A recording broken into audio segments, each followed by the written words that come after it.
Kabar mengejutkan datang dari tim nasional Indonesia menjelang laga krusial FIFA Matchday September mendatang. Striker andalan oleh Romeni dipastikan absen akibat cedera parah yang mengharuskannya menjalani operasi bersama klubnya Oxford United. Absennya Romeni, yang dikenal sebagai penyerang komplit dengan kecepatan dan insting membunuh, jelas menjadi pukulan telak bagi skuad Garuda di babak keempat kualifikasi Piala Dunia 2026.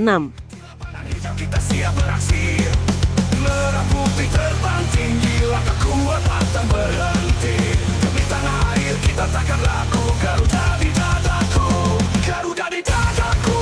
Semangat juangku takkan layu, demi negeri ini ku berjuang. Kehilangan Romeni datang di saat timnas Indonesia dihadapkan pada undian grup neraka di kualifikasi Piala Dunia 2026 zona Asia. Bersama Arab Saudi dan Irak, Indonesia akan berjuang keras untuk memperebutkan satu tiket otomatis ke putaran final di Amerika Serikat, Meksiko, dan Kanada. Format kompetisi yang tanpa ampun ini hanya memberikan jatah lolos otomatis kepada juara grup. Sementara runner-up harus kembali bertarung di ronde kelima. Pelatih Patrick Kluivert tak menutupi beratnya tantangan ini. Ini grup yang berat. Kami tahu Arab Saudi dari fase grup sebelumnya, dan Irak juga lawan yang sangat sulit, ujarnya serius. Of course, it's a tough draw. We know Saudi Arabia from the group stages. Iraq is a very difficult country as well. We have to clear our minds, analyze the opponent very good, and show our qualities on the pitch. Well, the first match is very important, of course. Everybody knows that. The problem is that a lot of players who we have in the squad are coming very shortly towards Jeddah. Senada dengan pelatih, bek andalan Justin Hubner menegaskan, grup yang berat. Tapi kalau kami ingin lolos ke Piala Dunia, kami harus mengalahkan keduanya. Semangat juang Garuda tak padam, meski jalan terjal membentang di depan. Striker andalan oleh Romeni dipastikan absen akibat cedera parah yang mengharuskannya menjalani operasi bersama klubnya Oxford United. Absennya Romeni, yang dikenal sebagai penyerang komplit dengan kecepatan dan insting membunuh, jelas menjadi pukulan telak bagi skuad Garuda di babak keempat kualifikasi Piala Dunia 2026. Garuda di dadaku, Garuda di dadaku, selalu bersinar di hatiku. Untuk Indonesia aku akan terus maju. Di tengah kekhawatiran publik, Ketua Umum PSSI Erick Thohir muncul membawa kabar gembira yang membangkitkan harapan. Dan kami juga sedang mendorong juga beberapa tambahan. Ya. Seperti apa saya belum bisa ngomong, tapi ada 2 tambahan yang kami sedang sedusin. Dan sepertinya tadi malam dua-duanya komit untuk bergabung. Itu masih di kementerian? Enggak, sekarang saya sudah sedang proses nanti dari pemerintah ke DPR, kita tunggu. Pak, Ya depan kan? Striker loh. Orang Dua-duanya striker Pak. back, tengah, kanan, kiri udah banyak, masa nambah lagi ya depan. Ia mengonfirmasi bahwa 2 striker keturunan sudah menyatakan komitmennya untuk membela timnas Indonesia dan proses naturalisasi mereka sedang berjalan menuju DPR. Sinyal ini memperkuat dugaan bahwa lini depan akan menjadi fokus utama penguatan timnas, terutama setelah absennya Romeni. Meskipun Erick Thohir belum menyebutkan nama, spekulasi mengarah pada Mauro Zylstra yang sudah dalam proses naturalisasi, serta nama-nama lain seperti Milano Jonathan dan Dion Zeilbergen yang menarik perhatian dengan statistik mereka di Liga Belanda. Kedatangan mereka berpotensi mengubah total wajah lini serang Indonesia dengan gaya bermain yang beragam, cepat, kreatif, dan kuat secara fisik. Merah putih terbang tinggi, langkah kuat pantang berhenti. Demi tanah air kita takkan laku, Garuda di dadaku, Garuda di dadaku. Semangat juangku takkan.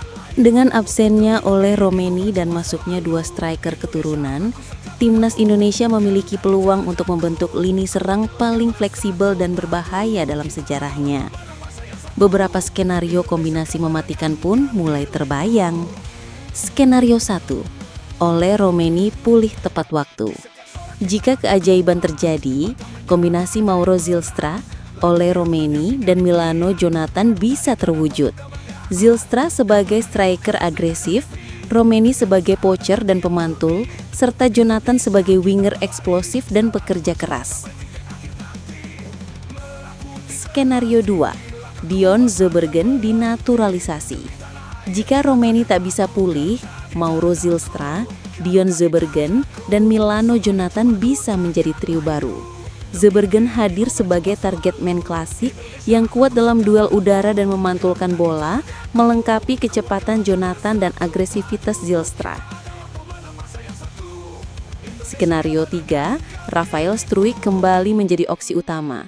Apabila hanya Zylstra dan Jonathan yang masuk, dan Ole Romeni serta Dion Zurbruggen tidak tersedia, Rafael Struijk kembali menjadi opsi utama. Chemistry-nya dengan pemain lain bisa membentuk trio Struijk, Zylstra, dan Jonathan.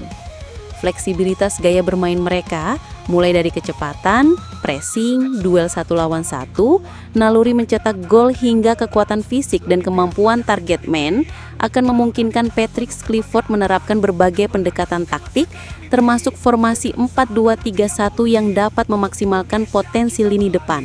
Selalu berjuang sampai titik akhir nanti. Merah putih terbang tinggi, langkah kuat akan berhenti. Demi tanah air kita takkan ragu. Garuda di dadaku, Garuda di dadaku. Tantangan besar sudah di depan mata. Timnas Indonesia akan menghadapi Arab Saudi pada 8 Oktober 2025 dan Irak pada 11 Oktober 2025. Meskipun Irak masih menjadi momok dalam 3 pertemuan terakhir, racikan baru Patrick Clifford ditambah amunisi striker muda keturunan memberikan harapan baru.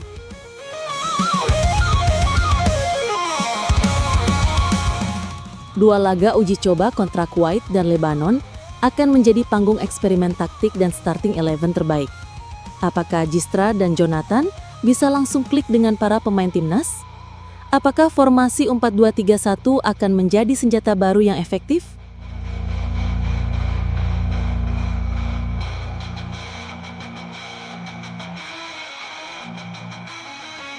Cedera Ole Romeni memang meninggalkan celah. Namun celah itu kini siap diisi oleh generasi baru striker keturunan dengan kualitas Eropa dan mentalitas tajam. Mereka adalah simbol bahwa Indonesia tak lagi sekedar bertahan, tetapi siap bersaing. Patrick Clifford memiliki modal besar, dukungan penuh federasi, waktu persiapan yang cukup, dan skuad yang semakin kaya kualitas. Sekarang, tantangannya tinggal satu, berani tampil maksimal di momen paling menentukan. Dengan senjata baru di lini depan, apakah Garuda siap membungkam keraguan dan membalikkan sejarah? Kali ini, Piala Dunia bukan lagi sekedar mimpi, tetapi misi yang bisa dicapai. Kita siap beraksi. Merah putih terbang tinggi, langkah kuat akan berhenti. Demi tanah air kita takkan ragu.